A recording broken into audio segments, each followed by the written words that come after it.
We're live. Okay, good morning. Well, welcome back to our third day. Today we're going to have first we're going to have the business meeting following this, and then we'll go into the legislative initiatives presented by our AAFD Director of Public Affairs and Engagement, Keith Miller. And that's going to be followed by our third guest speaker, Congresswoman Jan Schakowsky. And later on this afternoon at 3 o'clock, we're going to have the open mic session.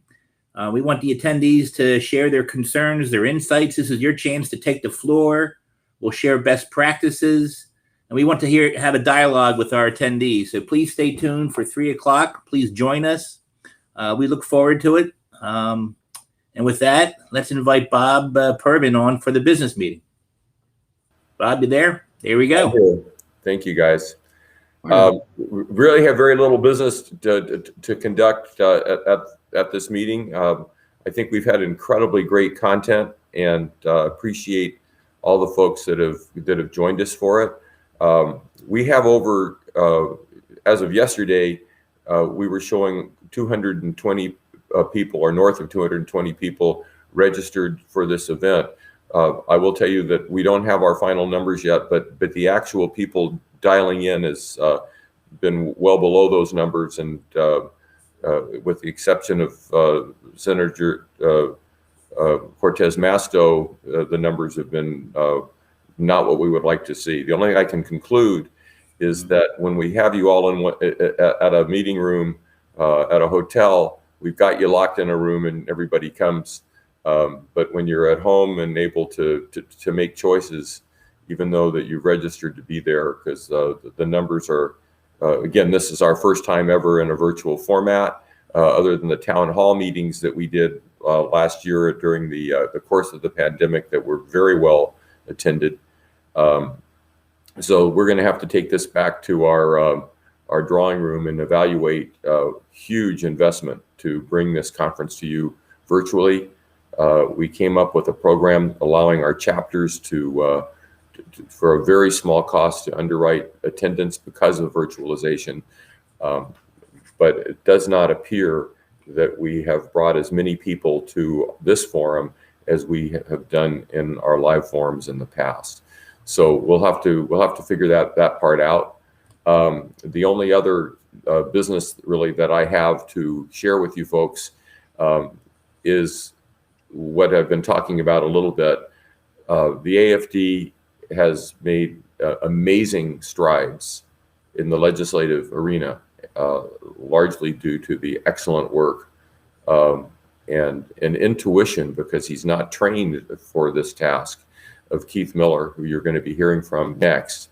But we're going to be dependent upon you, our members, to really create our voice, to have our voices be heard. We always talk about strength in numbers, and strength in numbers, and very often you'll see a megaphone attached to that as a graphic. Well, our megaphone gets larger and larger as our numbers grow, and our ability to reach out to our congressmen and senators and local public officials and let them know that all is not well in franchising land is how we're going to get heard. In that same vein, I know, you know, that most of our chapters have among their top priorities is to having better deals mandated for them from their franchisors. It's not that they're against group purchasing. In fact, group purchasing was one of the things that probably attracted you to franchising. It's the lack of that group purchasing, the lack of supplier mandates, which are geared and negotiated to benefit your businesses, to lower your cost of doing business, and to increase your profits. We have a supplier mandate member benefit survey that we really want to get out there. It's been very disappointing in terms of the number of people that have actually taken that survey. But if we can build that number to over 1,000, we're going to have some great data that we'll be able to present to Congress, we'll be able to present to the Federal Trade Commission to make our case that we're not being dealt with squarely. So I'm going to urge, and we're going to redouble our efforts. We're going to republish the survey, not only should anybody that's out here listening to me take the survey, but really urge your fellows to do it. This is a way we can help ourselves. And I want to be real clear, because the survey has a dual purpose to it. Number one is what I've been talking about, the political implications of being able to speak out on supplier mandates and how they are abused by many franchisors. Secondarily, you're telling us the things that you would like to see us bring to you. The survey is all focused on generic types of products and services. We did that on purpose because these are things that no franchisor should have the right to mandate. They're not tied into the trademark. The franchisor may say that everybody's got to use Heinz ketchup in their restaurants, and that's part of our brand. That's actually been determined in various court cases, that anything that the franchisor can tie into their brand, they can mandate. But they can't mandate where you buy your insurance. They can't mandate where you get your phone service. It's an open question as to whether or not they can mandate how you process your payments. But we want to have that dialogue. And the AAFD, as a national association capable of itself generating enormous buying power, we stand there as an opportunity. So when you're filling out the survey, be having in your mind, gee, these are things that if the AAFD can find us a better price, we want to accomplish that. So I really don't have more to report to you guys in terms of a business meeting. We'll stay tuned to us in the future. Please communicate to us if you like the virtual. Our thought was that next year, where we're coming up on our 30th anniversary, and please make your plans to be with us in Mesa, Arizona. It's a beautiful city, a beautiful venue, a great place to be. And well, maybe not this year, but in most years it's very comfortable. And if it's not comfortable outside, it's going to be comfortable in our meeting rooms. To be with us to celebrate a great milestone for the AAFD. Our thought had been that we would try to have a virtualization and open some things, but I will tell you that we spent about $20,000 to bring this program to you, to have the virtual platform, and to do, actually I should say around $30,000 is what our total cost is going to end up being. And for the return of a couple hundred people, not sure that's worthwhile. So we're going to want to hear from you on that, and we'll be making a decision about the 30th anniversary as we move down the road. So with that, guys, and I don't know if I know we're scheduled to start, but I'm going to throw it back to you for any final comments that you guys might have. I know Keith's in the room, and Keith, do you want to say anything about your session coming up, or make any comments? This would be a good. The floor is yours. Except for we can't hear you. Unmute. I was listening to a video that we're playing later because I hadn't heard it yet. Nope. So people can tune into my session, which I guess will start in a couple minutes here after they wrap up. And then also at 10:30, 1:30, depending what coast you're on and everything in between, make sure you tune in to the session with Representative Schakowsky. That was what I just got. It'll be a video of her, a fairly short, it'll be 7-minute video, but there will be a couple big announcements in that short video. So quality, not quantity, right? That's what's important. And we'll talk about those after she has her chance to publicly announce what she has to say. How's that for a teaser?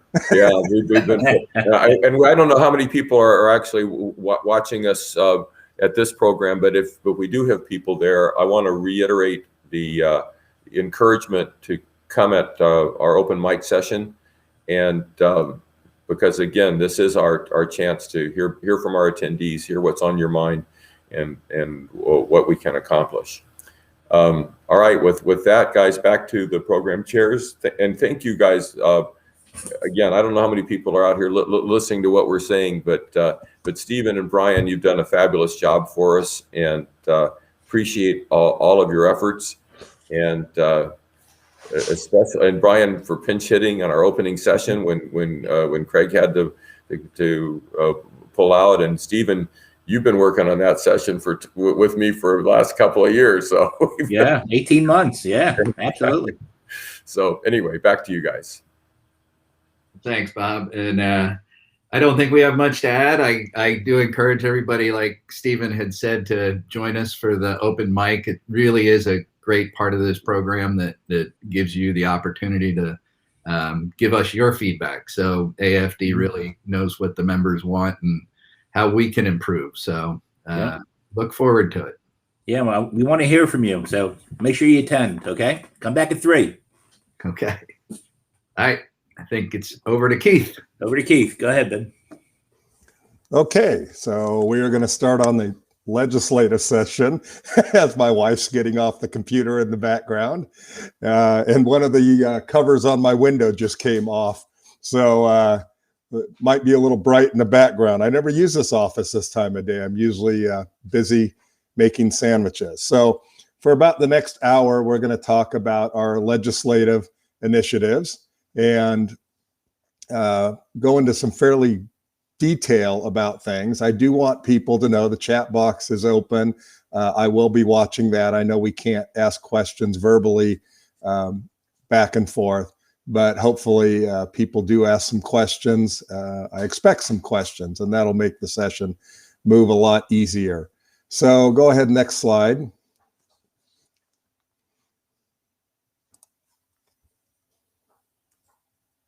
So Amy, the next slide then. So let's talk about the federal, there we go, our federal initiatives and things that are happening federally. So as we got a lot, both federally and state, some local, but it's pretty hard to, it's bad enough to get federal in 50 states going. So we've heard multiple times, and we heard from the senator herself on the Cortez Master report. The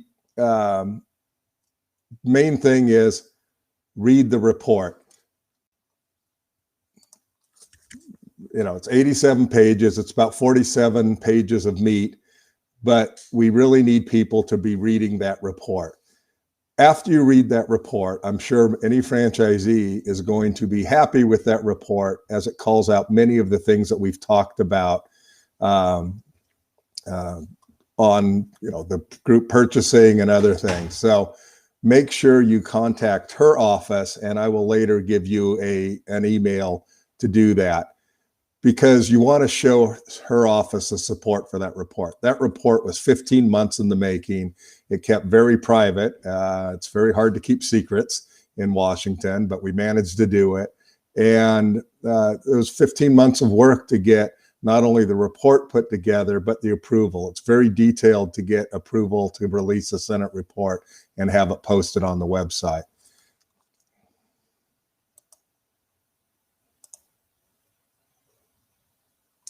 So Bob, I guess, since we started early, is that true? We want to wait a few minutes and have me start over again? And Bob, you can come into the session for a second if you want.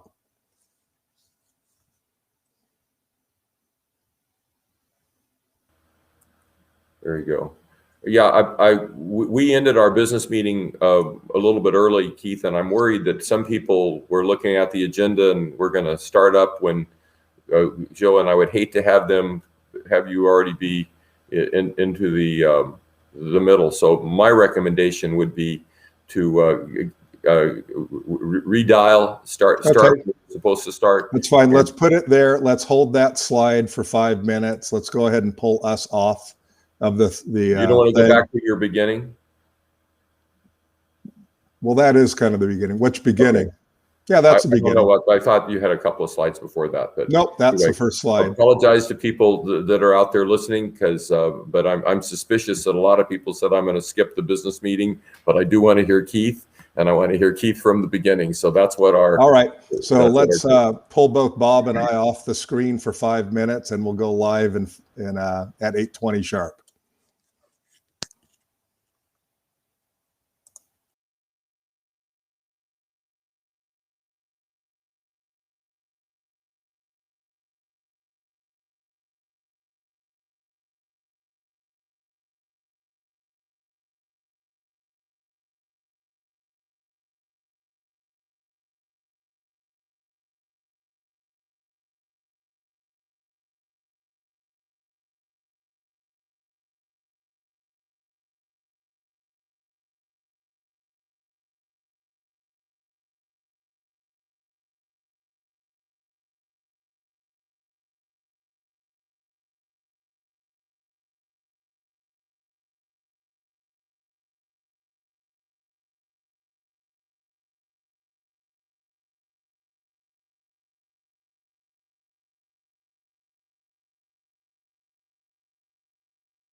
Good morning, everyone. It's still morning all across the country. So my name's Keith Miller, and I'm the Director of Public Affairs and Engagement for the AAFD. This morning, we're going to go through the legislative initiatives that we're working on and that you can help us work on. And I think that's the most important thing, that you can help us work on. So we're going to go through a PowerPoint presentation where I'm going to go through quite a bit of detail on things that we're working on, because I want you to see the level of detail that we are working on, and most of all, how you can help with that.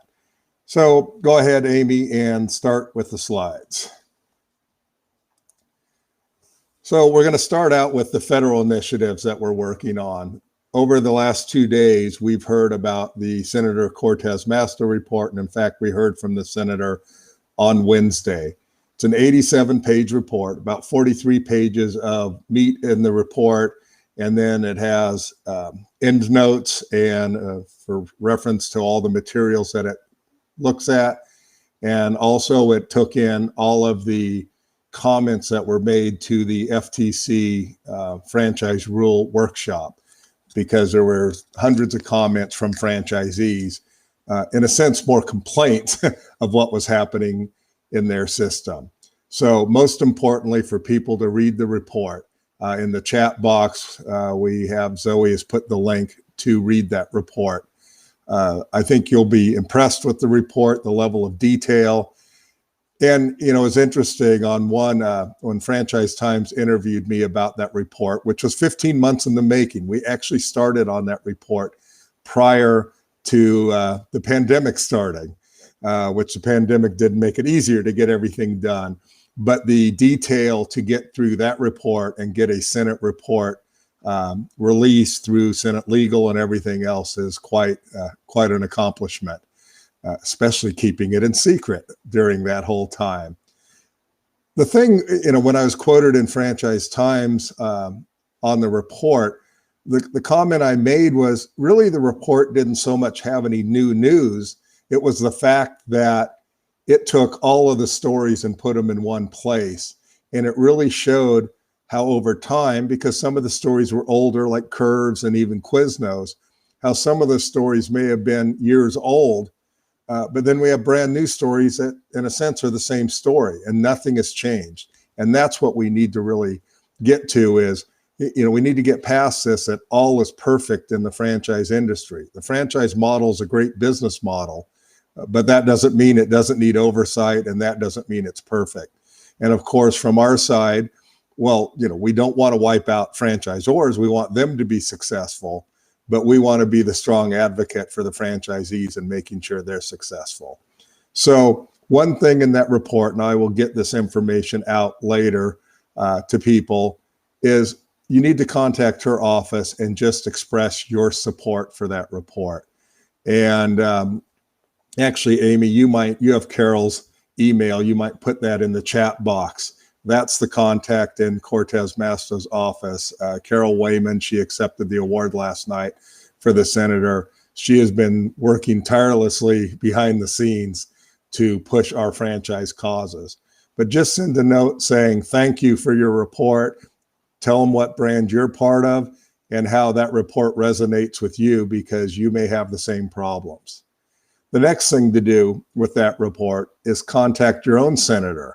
And we will later show you how to contact your senator and House members, so all your federal officials, but to express your support of the report, that you need to say, look, this report is accurate. It recognizes the issues in franchising that we need to correct, and tell your own story of why that report is important to you. So that's what to do with the Cortez Masto report. Very important that we support her. She and her staff took a lot of risk and a lot of effort to put that report out. We want to make sure they recognize that we see it and appreciate it. So now it's almost 2 years ago, I actually testified in a Senate banking committee as a witness for Senator Cortez Masto. It was a session on economic mobility and is the American dream still alive? And it really was not a session about franchising, but she shoehorned the subject in there and allowed me to testify. And I actually got about 18 to 19 minutes of talking time between question and answers and my 5-minute statement, bringing up a lot of the issues that, in a sense, ended up in the report. After that session, and that was a previous Senate session, she introduced the Sba Franchise Transparency Act. Obviously, that Senate session ended, and she has again this year reintroduced that act. It requires specific disclosures for brands receiving SBA loans, and those specific disclosures are in the disclosure document, it would have to have first year revenues for stores, because if you get an SBA loan, you have to have first year revenues. And it would also require them to list the first year failures. That's important because you don't have a first year revenue if you don't even make it a year alive in that brand. So that is basically a foundational piece of legislation. And for many people, you may look at it and say, well, that really doesn't impact me.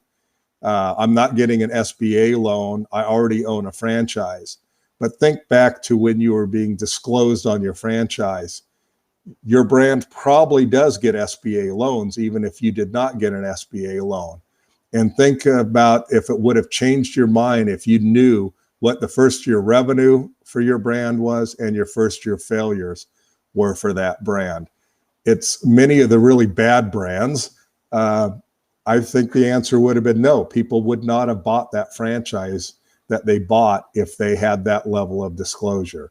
So this, again, is foundational and very important to have out there, even though it may not directly impact you now, because we could need to build up from that foundation and try to go after things that we can make a difference in. The other reason it's important is the SBA, of course, is guaranteeing loans. Well, basically you are, as a taxpayer, guaranteeing those loans. And you would hope the SBA did better due diligence than they're doing today on guaranteeing those loans. By guaranteeing those loans, most franchise buyers figure the government has vetted what has happened, that brand. I mean, why would the government be guaranteeing a loan to a brand that they don't vet? And but they don't vet it. And so that's why it's important. You know, the government is basically becoming an enabler for some of these bad brands. You know, we've heard the Burger M story, and Burger M's a chapter of the AAFD. There were over 100 SBA loans to that brand. I mean, without the SBA loans initially, that brand may not have even been able to survive, you know, up to 100 franchise sales instead of the 1,500 they did. So it really has become the enabler. Bill number 1120, and again, we'll go in more detail of how you do your contact, but you need to contact your senator. We need to get more co-sponsors on that. Currently, the co-sponsors are Senators Feinstein, Baldwin, Murphy, and Warren. So if those are one of your senators, when you contact them, you will actually just thank them for their support. But we need more support on those, especially Republican support on it. And I don't understand why we don't get more Republican support on this, because the Republicans should be very much in favor of a government program that guarantees money having better oversight. Next slide. So this bill, if you heard from Senator Cortez Masto 2 days ago, the SBA Franchise Loan Disclosure Act, this bill would require that the SBA publish default rates by brand on their website. We have some brands that have default rates of 25, 50%, yet people are still getting SBA loans, and nobody knows when they're buying that brand that the default rate is that high. And it's ridiculous that that's not part of the disclosure or basically information that people are able to get. It again is a foundational piece of legislation because it won't affect all of you. That bill number, by the way, is 2162. That bill was just introduced on Tuesday, the day before our conference. And so 2162, S.2162. 2162. It really provides transparency for all franchisees, even if they don't get an SBA loan. You know, you got to remember that franchisees, and most of you will fall into one of these categories, that you either use family money, you used your savings, you got a regular bank loan, you maybe drew equity on your house, you maybe used your retirement program, retirement funds under the Rollover for Business Startup, or ROBS program. 99% of franchisees are borrowing some level of money to open their business. And wouldn't it be nice to know what the SBA default rate was? If you knew the default rate was 25% on SBA loans, would you be tapping into your funds to do that? So on the slide I had not introduced yet, that has changed. It has been introduced. As I said, we will need co-sponsor. Senator Warren is the only co-sponsor at this point. So the next item under federal initiatives is the FTC private right of action. We heard from Commissioner Chopra yesterday, being pretty frank about the failures and lack of oversight that he feels the FTC has done to protect small business owners. The problem is, even if there's a violation of the franchise rule, a franchisee cannot sue based on a violation of that rule. A franchisee can sue if they can show fraud, but a level of fraud, we had that discussion with Attorney Zarco yesterday of kind of the difference between fraud and wrongful disclosure. I mean, wrongful disclosure can be accidental. Fraud has to be, you pretty much have to prove intent, which is a much higher bar to hit. So if the FTC isn't going to act, and the FTC won't be acting on individual cases, obviously, they can't handle every individual case. It'd be more groups of franchisees in one brand. If they're either unwilling or unable to enforce the franchise rule, the franchisee should have a right to go to court and have their day in court on that. Next slide. And we may have an announcement on that last one later today. Fair Franchising Act. This is the big one. This is where we really have to get to. And I'm going to go in some detail of what an act will have. Representative Ellison a few years ago did introduce a Fair Franchising Act. Actually, it was very similar to the Coble-Conyers bill that was introduced in 1999. And we have, models ready to go, in a sense, with a new Fair Franchising Act that has been updated.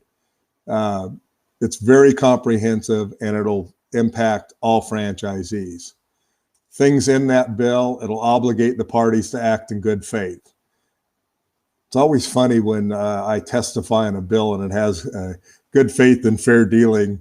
I'm not the lawyer, so I get to jokingly say, so what part of good faith and fair dealing, franchisors, are you against? And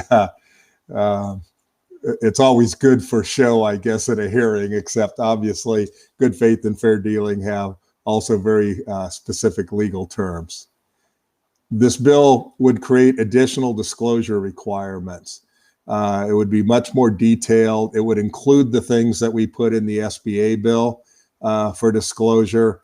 And so it would tighten up a lot of the disclosure issues. I believe, if I remember, it also does have something in there limiting waivers or the disclaimers we talked about yesterday, where you get all these numbers, and when you sign the franchise agreement, you also sign a document that says you didn't rely on anything outside of the disclosure document.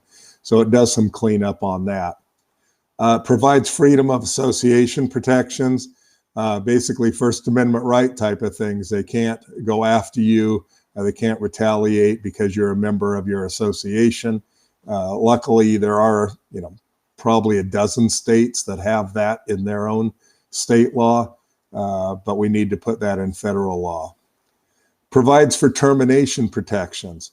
It'll protect you, but it won't save you if you, in a sense, deserve to be terminated. People always go, why do you want bad franchisees to stay in the system? Look, I'm a franchisee like many of you. I don't want a bad franchisee in my system, and I don't think any of you do either. That said, franchisees should always have a due process before they're terminated. I mean, when they're being terminated, their equity in their business, their investment is being wiped out. And you look at what we do with criminals and the due process and the rights they have. Franchisees deserve at least certain rights before they're terminated. So in there, it allows for a cure period that, unless it's an immediate health and safety issue, you have a cure period to fix it. It restricts things like being terminated for quotas. More and more, we're hearing that, if you can be put in default for not signing up X amount of people on a loyalty program, for example, and people are being put in default for that. Too many items actually are being put into default that aren't major issues in the franchise agreement. And we define good cause on termination, and good cause has to be substantial non-compliance with the franchise agreement, not little ticky-tack things. It limits required pricing issues. And if the franchisor is going to require a price or advertise a price, there needs to be a business case behind it. It can't just be, and we talked yesterday a little bit about advertising funds and how advertising funds are being used to profit the franchisor and squeezing the margins of the franchisees.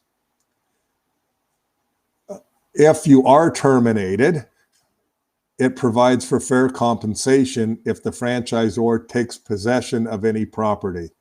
I always use the example, as you know, I'm a Subway franchisee. We have bread ovens. I bought that bread oven.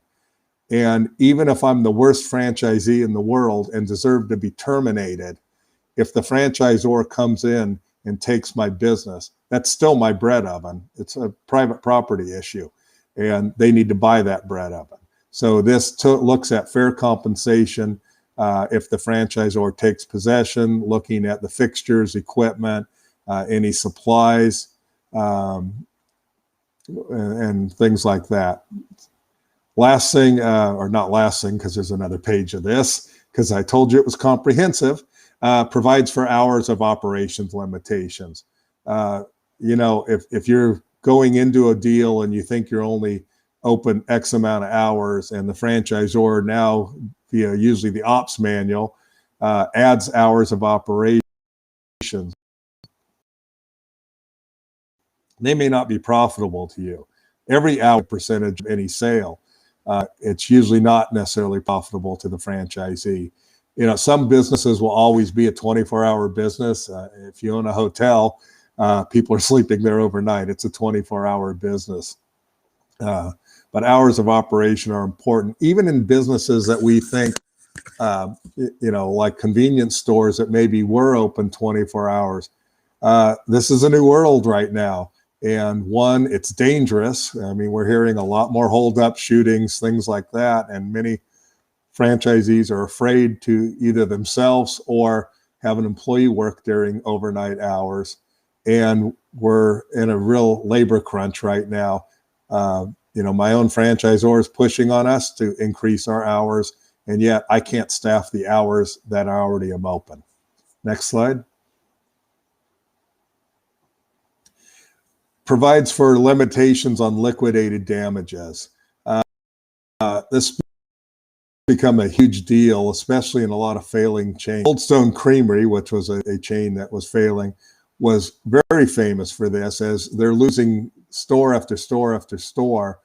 Very tough liquidated damages clauses were being invoked, up to 5 years of royalties if you closed early.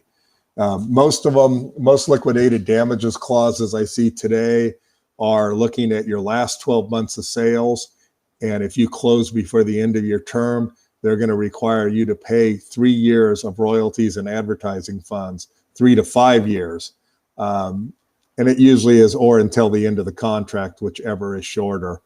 Even if that's not in there, I believe most courts would rule that they're not entitled to any more than the end of the contract. We're looking at a bill that would limit liquidated damages to 12 months of liquidated damages. And it would also look at if it was the franchisor that terminated you and then kept the store open, took possession and kept the store open, they shouldn't be entitled to any liquidated damages, because that business is still operating. If they're getting liquidated damages from you and that location reopens, it's double dipping as far as I'm concerned. Bans discrimination between franchisees. Again, we talked about that a little yesterday, where we have some brands that have large franchisees that are getting better deals and actually undercutting and have a competitive advantage against their own brand franchisees. Look, if one set of royalties is being charged, it should be getting charged on everything. If you're having to buy goods and services through the franchisor or through their approved supplier, one shouldn't be getting a deal just because they've cut a better deal with the franchisor and get that kind of competitive advantage. Everybody should be treated somewhat equally. Now, we want to be careful in this because we don't want a franchisee to necessarily not be able to get help from the franchisor. And I was talking about this with one franchisor, and they said, look, I had a franchisee who was undergoing cancer treatment in stage 4. And she goes, I don't want to collect royalties from him right now. He's got bigger problems. And, you don't want to, in a sense, overstep and ban acts of kindness while you're trying to solve acts of fairness. Provides transfer protections. It really looks at you having the right to transfer, a transfer being approved reasonably. Language that we had in California actually requires the franchisor to provide the approval standard for a new franchisee, and that's the approval standard for a transfer. So we try to get away from these items of a franchisor disproving a buyer only because they want someone else to buy it, or they want to disprove that buyer to buy your outlet and then sell them a brand new outlet because then they make more money off of that. We want reasonable authority to be able to transfer. We want to limit how long it takes for them to approve it and allow you to see the equity in your business at the end. Provides for renewal rights, requires notice, requires cause for not renewing, and it talks about what should be in that renewal. Again, we talked about that yesterday with the session with Zarco and how different a renewal can be versus from where you started. And there's some level of reasonable expectation of if you're renewing an agreement, it should be somewhat similar to that. Next item is kind of double hit, actually, the First Amendment right. Well, actually, First Amendment rights of franchisees attacks the non-disparagement clauses, those ones that say you can't say anything negative about your brand to anyone or on any social media or anything else. Problem with that, as we talked about yesterday, is even the FTC says as part of their instructions in looking at a new franchise, you should contact existing franchisees. Well, if existing franchisees or past franchisees are all prohibited from telling you the truth that it was a bad experience, what good is it to contact them? So we need to protect some First Amendment rights. Now, you got to be careful and not overstep that bound. Oops, go back one slide. Not done with that one yet. You got to be careful of you don't want to bash your brand and with untruths just for the fact of doing it. And I would always tell everyone, it's okay to say, I guess, negative things sometimes internally about your franchise, but you need to be very careful in talking about your product or service in a negative light, because that does in fact hurt your business. The bill would ban pre-dispute arbitration clause. That's a big thing right now, because we tend to have to go to the home state of the franchisor in front of arbitrators that are friendly with that franchisor. And most very important, this bill would not preempt state laws. So the thing is, this will not happen without bipartisan co-sponsors. We will not have that introduced until we get both Democrat and Republican co-sponsor on it. I mean, the bill is sitting in Cortez Masto's office. We don't want her to introduce it until we get a bipartisan co-sponsor on it.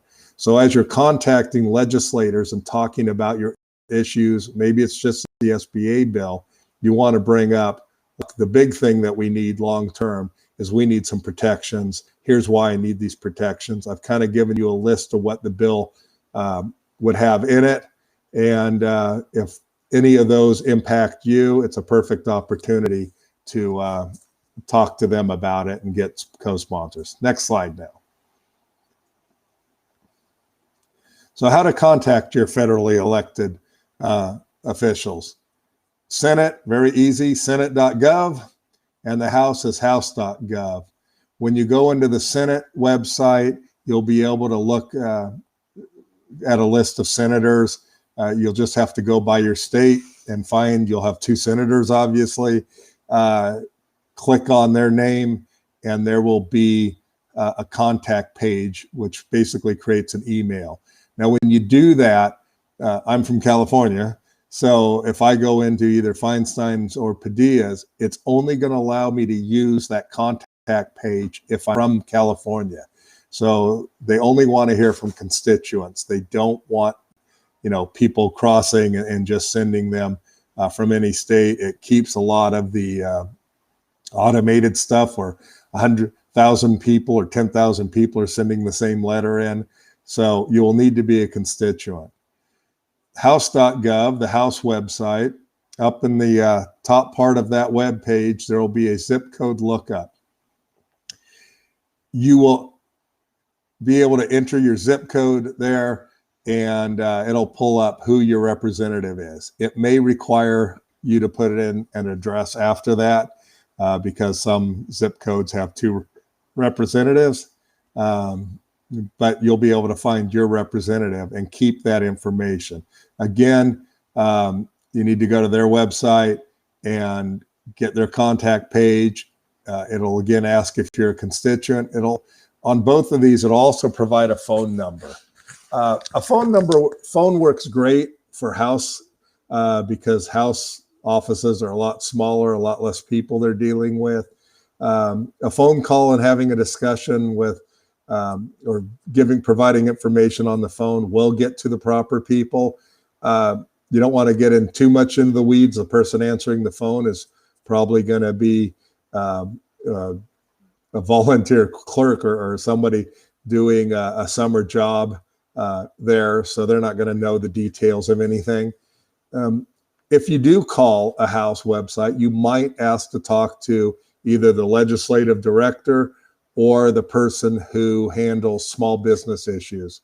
And that might get you in contact with someone who makes a bigger impact. So when you contact either your senator or your House, you always want to clearly, obviously, give your name, give your brand, but very important to also give the number of outlets you have in their district or state and the number of people you employ. That adds up in their minds. And you want to always talk about how the policies, your ability to either open more outlets or keep your outlets open, and to employ people and pay good wages. Look, right now, the Democrats have a majority. One of their big issues is wages. That they will push higher minimum wage very heavily. And it's important to think about that of industries like mine, the QSR industry, and many of us in franchising are on the lower wage scales and lower skill levels of employees. But a lot of what we are able to pay is driven by what our franchisors are doing. If our franchisors in fast food are out there pushing dollar menus, it's pretty difficult to pay $15 wages. Our franchisor in Subway, again, to use an example, we're at $14 minimum wage in California. The Chick-fil-A by me is now paying $18 an hour starting wage, and they're still sending out $3.49 6-inch coupons.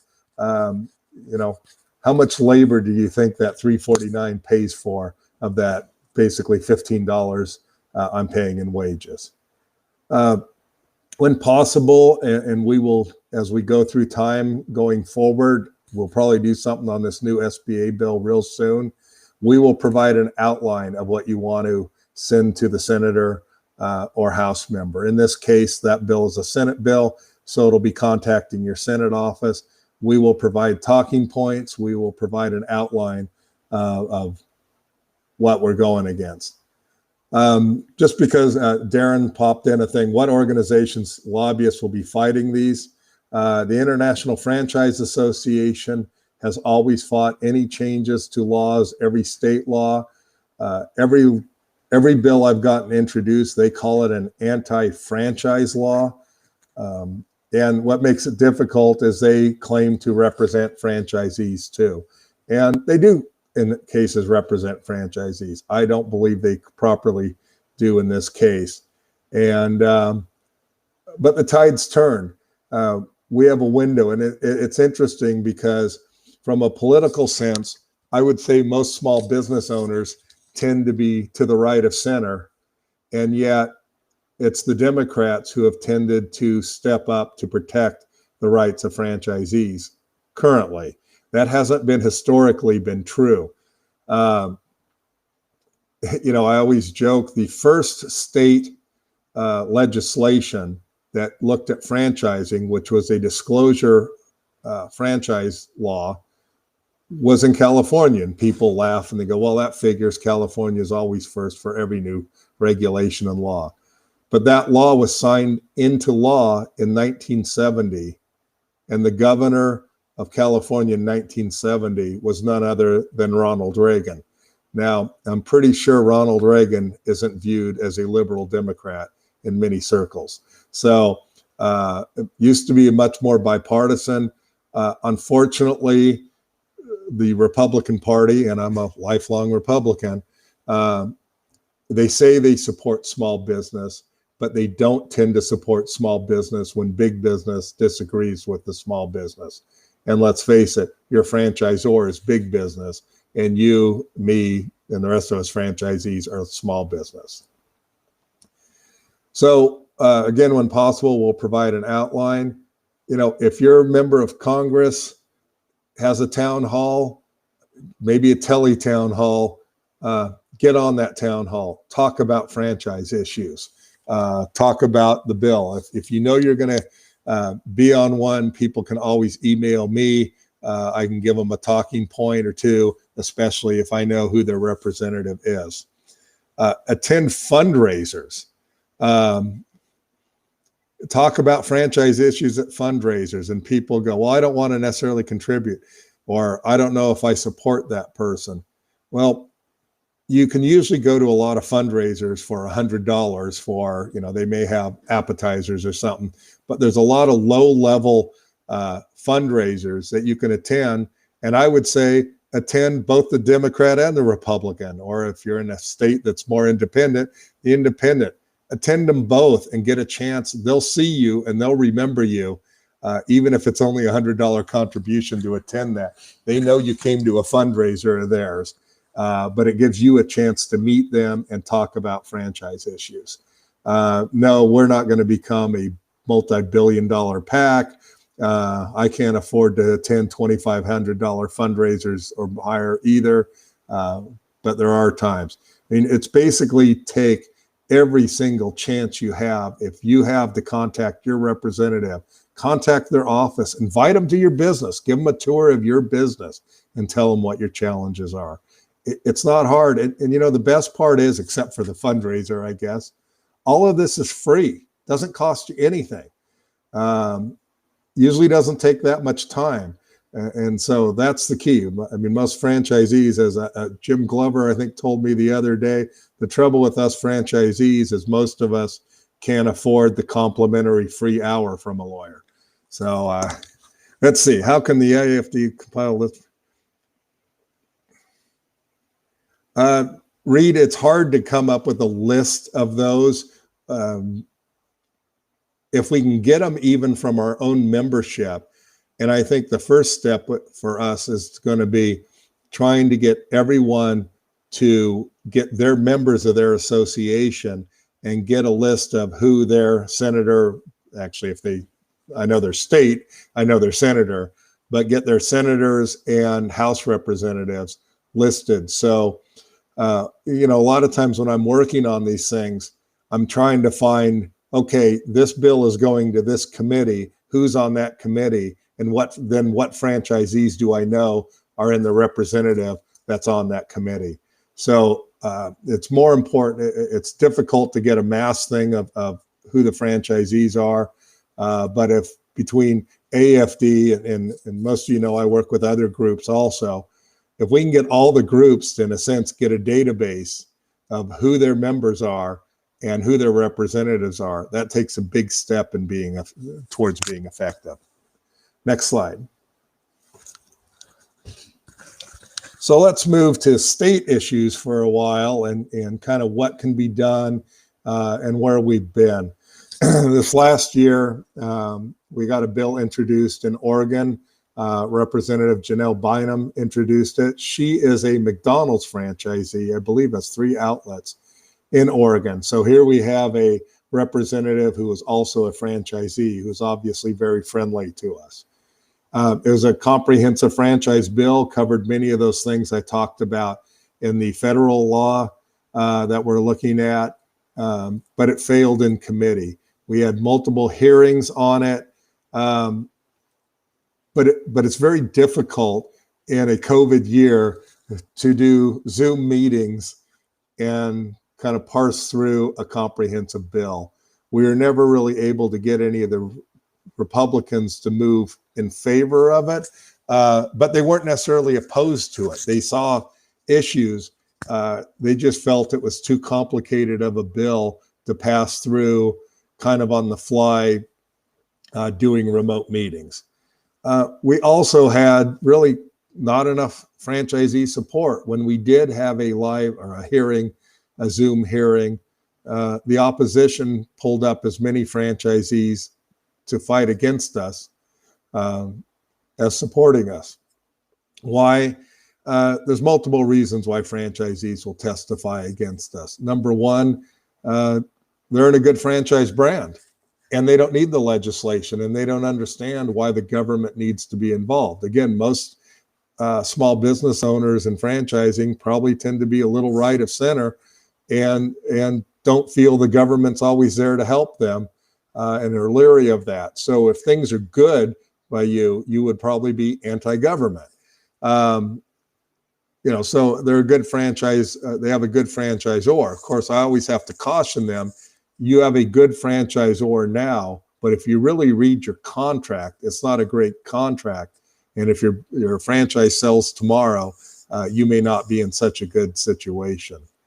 The other problem we have, quite frankly, is franchisees currying favor with their franchisor. They're doing their franchisor a favor, and maybe they're getting something in return, like a discount on their next location or getting a great new location that someone else wouldn't be able to get. And finally, it's probably not, franchisees aren't ignorant, but it may be some ignorance to the subject or is telling them. Almost every time when I get a franchisee testifying against me on this, they're saying, well, we don't want bad franchisees in our brand, and this bill would make it difficult to terminate franchisees, which it doesn't. As I step through, it's about giving a due process. It's not about protecting a bad franchisee.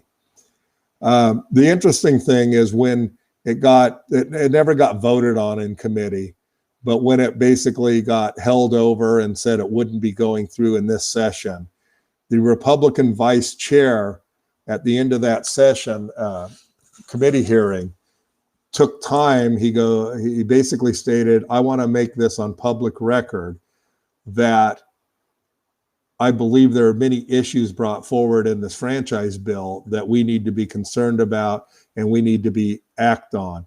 act upon. And he committed to working with Representative Bynum to bring back the next session. The next session, short session, so it'll be even faster to get through. But he wanted to tackle the major issues. And he stated that he had talked to a couple of the franchisors that had contacted him and told them of his intent to get something done and to work with the Representative Bynum on getting something through. Darren asked if it's parallel to the national initiatives. It's very similar. It's not identical, but it's very similar, yes. Next slide. So a couple other states that we still have something active in California, Representative Holden, Assemblymember Holden, has introduced a bill. Assemblymember Holden was the sponsor of the bill in 2015 that we passed in California to make major changes to the California Franchise Relations Act. So there's two laws in California. You'll see them listed there. The CFIL, that's the California Franchise Investment Law. It's the California Franchise Relations Act. So one is pre-signing of the franchise agreement, and the second one is a relationship law, which is after you sign the franchise agreement. So this bill is actually fairly short because many of the things that we would want are already law in California, but there needed to be some cleanup of some stuff. It's like everything else. When you go back and read how it got put forward, you might do some cleanup of the legislation. We are also probably, it's not in there yet, going to add a private right of action and on the investment law. And one of the things we have in here, and we found multiple franchise agreements that franchisees are signing, that in the franchise agreement, they actually waive they're a franchisee in California, and the contract waives the provisions of the laws in California. Now, whether that would be upheld in court is questionable, but judges can rule either way sometimes. So we just want to clarify that if you have a location in California, you can't waive the provisions in California. By the way, you ask who fights this. The IFA, when they saw that provision in the franchise agreement, they fought it because they said, well, what if the franchisor is in Pennsylvania and the franchisee's company is in Nevada, because that's where they've incorporated? That shouldn't, it's a Nevada company writing a contract with a Pennsylvania company. California law shouldn't apply. And our take is, if your location is in California, California law should apply. So that bill has been introduced. Again, because of COVID, it wasn't a priority bill. I knew when it was introduced, we would hold it over until the second year of the session. So California has 2-year sessions, and bills can stay active for 2 years. So the last state bill that we have going right now is in New Jersey. This was put forth by a group of hotel owners there, and so it only impacts the hospitality industry at this point. But it really goes after the rebates and kickbacks that we've been talking about and requiring disclosure of them. And quite frankly, I believe the bill requires any monies paid by the franchisees for the purchases should go back to the franchisees. Well, you look at it and go, well, it's hospitality only, it doesn't affect me. This was a strategic move to do it hospitality only because it would limit the opposition on it. I mean, obviously McDonald's isn't going to go fight a bill that's only hospitality. But if we can get it passed for the hospitality industry, think how much easier it is to go in and in a sense, erase the word hospitality and have it apply to all franchises. Next slide. As I jokingly say at times, the sandwich guy does have a little strategery at times. So one question would be, what about your state? Can we do something in your state? And the answer is, of course we can. But it takes some work from people in that state. It's pretty hard for us, whether AAFD, from an AAFD perspective, to really have connections and organizations in 50 states. Maybe even the IFA is, as was pointed out earlier, is a multi-million-dollar operation, and even they have a difficult time doing a lot of state legislation. So we need someone who has a legislative contact. We need someone who that contact or one of the contacts will sponsor a bill. We need a working group of franchisees. And when I say a working group, it can't just be one group. One of the challenges I have, 7-Eleven, which 7-Eleven, by the way, is a brand new member of the AAFD. And so we appreciate them joining on into our forces and helping us in our causes. We can't have only 7-Eleven franchisees fighting this, because then in the Capitol, it gets called a 7-Eleven bill. And it's harder to pass sweeping franchise legislation if only one brand is represented. So you need multiple brands. I always kind of say, look, I really want about 8 to 10 people from 4 to 5 different brands that are committed to work in that state. Once we get to that point, we can always provide sample language of a bill to introduce. And there's a couple different ways you can go on that sample language. The bill we introduced in Oregon was a very detailed bill, very specific. In California, the law is very specific and detailed. You go to a state like Washington, and it's a much shorter law. And a lot of times the lawyers like that more because there's more interpretation you can put into the law on things. The sample legislation we provide usually will depend on who you get as a sponsor. Some sponsors like every detail spelled out. Some sponsors like broader, more generic legislation. And people ask in California, why did you go so specific? And Bob Pervin would know this, because we had one committee to get through in the Assembly, Business and Professions, that at the time had a chair who wanted very detailed specifics in the legislation on what it did and didn't do. And therefore, to get past her committee, we had to make sure we are very specific. So you kind of have to pivot. You can't, one size doesn't fit all. You have to pivot with politically what you're working with and how to get something passed. We can help organize Capitol visits days for you. It's not that hard to set up meetings. You just need the people attending and what they want to be talking about. And this Capitol visit would either be state or federal too. I mean, I've organized multiple federal visit days for people. And usually try to do, get the local franchisees to fund it. The cost of doing the visit days is inexpensive, but it's nice to have a reception afterwards that you can still do off-site, but across the street or something that invites legislators over.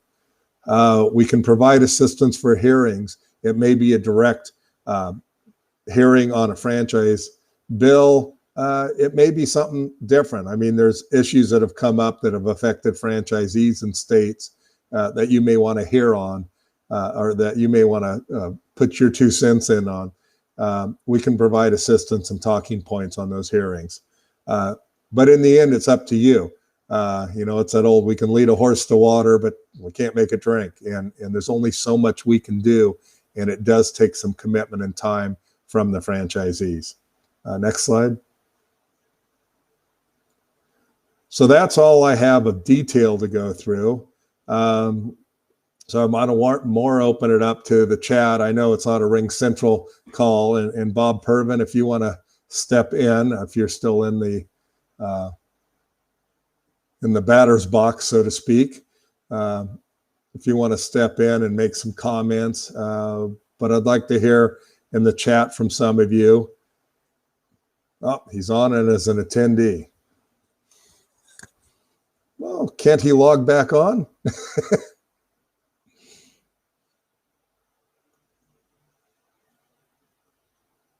So I'll give it a couple seconds for if Bob wants to try to come in and into the live show.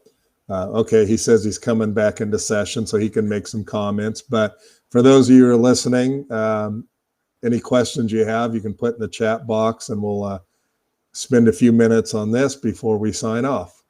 There he is. Yeah, I was in your audience, and terrific presentation. Were you booing or applauding? I just want to make sure here. You know? I was applauding and trying to figure out how to. It was my first time. I've discovered I can't be both in the stream and in the audience without creating a terrible echo, so I abandoned. But I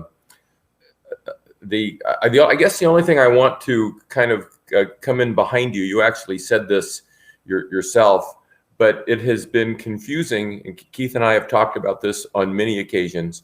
How franchising issues are partisan. And actually, Keith and I have both focused and several, Keith much more than I, on really targeting Republican support to come in. Interestingly, when we were dealing in California, one of the committee chairs on the Republican side that we were able to win over had been president of the California Car Dealers Association before he became.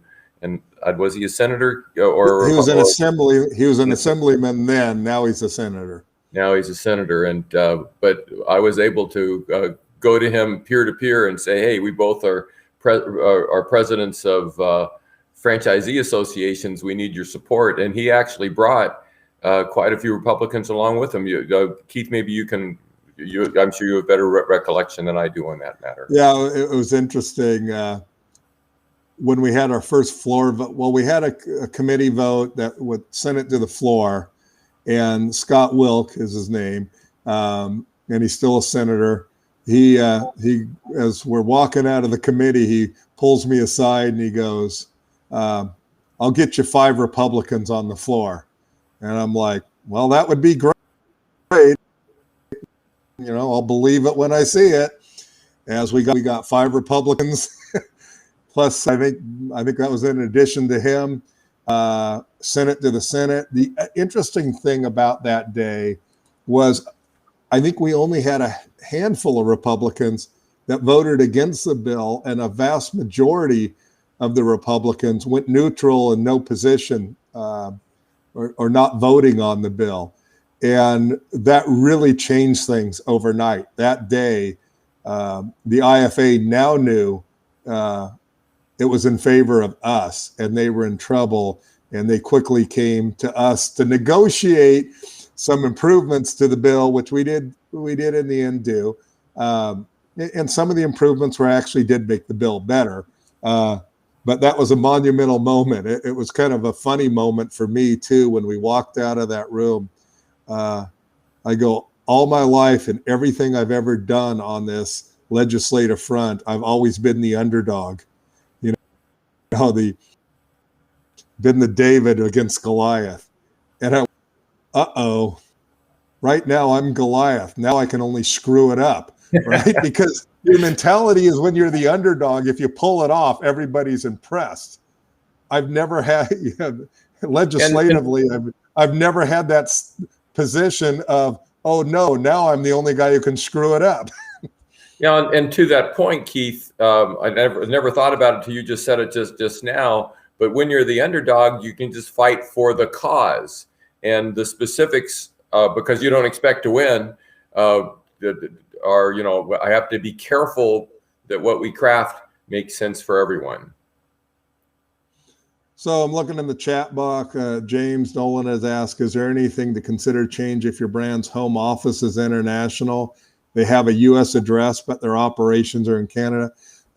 Actually, that's kind of a fun one, because when we talk about franchisors squeezing the margins, like on product purchases or whatever, it's not only taking the money out of the community, it's actually taking it out of the country.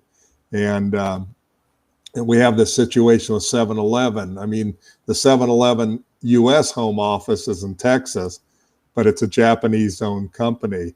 and that, like in their current purchase of from Marathon Gas, the Speedway gas stations, that's coming up as an issue, is that money is actually going out of the U.S. So from a legislative thing, it doesn't necessarily make a difference in what we do, but it does give us an additional talking point. Doug Smith, has anyone profiled to see which U.S. are either owned a franchise? There aren't that many of them, and the hard part is they're usually not active in the business. We had in Louisiana, we had a Subway owner. I'm drawing a blank on his name. He actually went into work in the Trump administration. We have a McDonald's franchisee. For some reason, I'm thinking he's in Oklahoma, who is there. Interesting enough, the previous acting chief of staff, I'm drawing a blank on his name, to Trump, from South Carolina. God, I can't remember his name right now. I just lost it too. He was a franchisee at one time, and I'll never forget in his office one time when he was a member of the House of Representatives, telling me that the problem with this building is not enough people have ever signed the front of a paycheck. They all sign the back of a paycheck, so they really don't see it very well. So there's not a whole lot. And then what even gets more interesting, when we kind of complained when it was an AFD sponsored bill in 2014 that Governor Brown vetoed in California. Well, Governor Brown's wife used to be the franchisor attorney at Jack in the Box. Jack in the Box, yeah. So usually the legislators tend to be more franchisor side, that they've come out of the franchisor side, not that many franchisees, or they were very short time. And actually Holden in California, who drove that bill, he was the majority leader at the time. He was a Subway franchisee in the early 90s. So you do get a little mix. There's not a big number, unfortunately. Keith, I know you're looking at other questions, and I'm not now, but we talked a little bit ago about the number of senators and congressmen that are engaged, perhaps on boards or whatever, of various private equity companies. You mentioned about Mitt Romney as being one of being a reason that private equity is hard to focus on. Right. So Mitt Romney, obviously Bain Capital, which has been involved. In fact, they're involved in Subway right now. We don't know, when it's a private company, it's hard. We don't even know what level they're involved in, whether they own 25% of the company or they're just there consulting. We don't know. But, private equity, a lot of the big private equity firms have huge lobbying budgets, and that's tough to fight. Look, we're never going to have the money. We're never going to be able to outspend the opposition. But we have the people in every congressional district in this country, and that's what we need to take advantage. Of course, Bob, you've heard me say this. I've always joked, if I could just get $5 from every franchisee in the country, we'd have so much money to lobby, we wouldn't know what to do with it. And you think about $5 a year from every franchisee in the country, what that would do. But that's not necessarily possible. But our advantage is feet on the ground, and we've got to take advantage of that. That very true statement, and very a very sad commentary as well.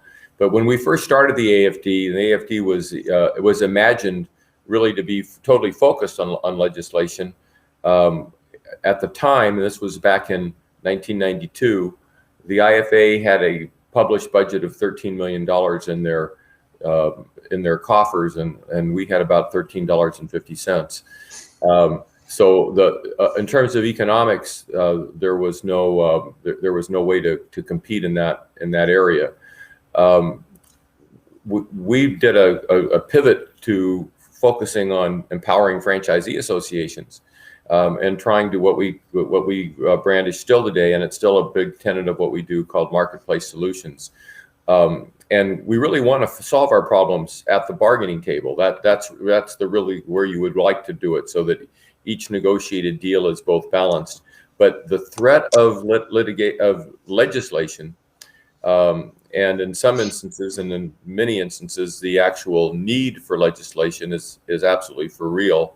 And Keith has been just sort of out there on his own, but doing an amazing work. But both, he's been talking primarily at the federal level, but he's engineered great advancements in various states, some states that we wouldn't even think we would be in at this level. So we all, as franchisees, owe Mr. Miller an enormous debt of gratitude for the work that he's doing, and we need to get behind him. We need to rally our troops. We need for each of the people on this call to take back to your chapters the importance of, it's making a phone call, it's making a text message at this point, and sometimes it's writing a letter.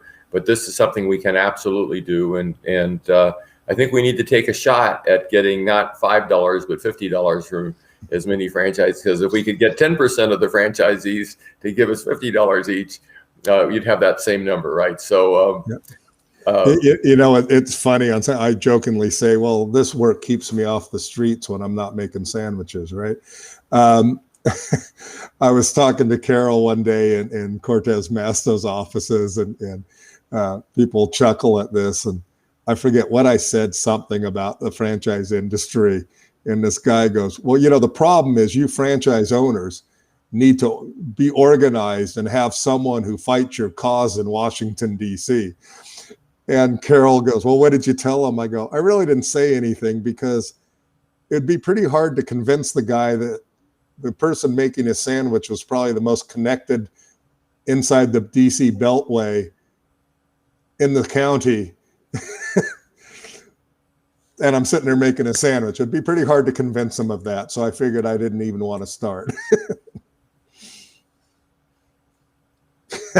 Very Thanks, true. Jonathan. All right. If I don't have any more questions, we'll close this out, and let me check at what time we're back, because I don't want people to miss the video from Schakowsky, so that's at 1:30 Eastern time, 10:30 West Coast time. We'll probably play the video a couple minutes in. The video will have some very nice announcements. And some discussion And following. then we'll discuss afterwards, right? So Bob, you'll probably be in on that session too, and actually even our conference chairs. I'd like to sit in on that session so we could have a little discussion on what that brings, especially with the lawyers, a couple lawyers maybe on it, because what she's going to announce, they might want to make a comment on. All right. So if we are, if we're concluded, it looks like we're in adjournment, and Amy, correct me, it looks for about an hour. Is that right? At 10:30? No. Yep. 1 hour. Less than an hour. Hour and 6 minutes. No, 10:30 or 10:30 or an hour and 6 minutes. Okay.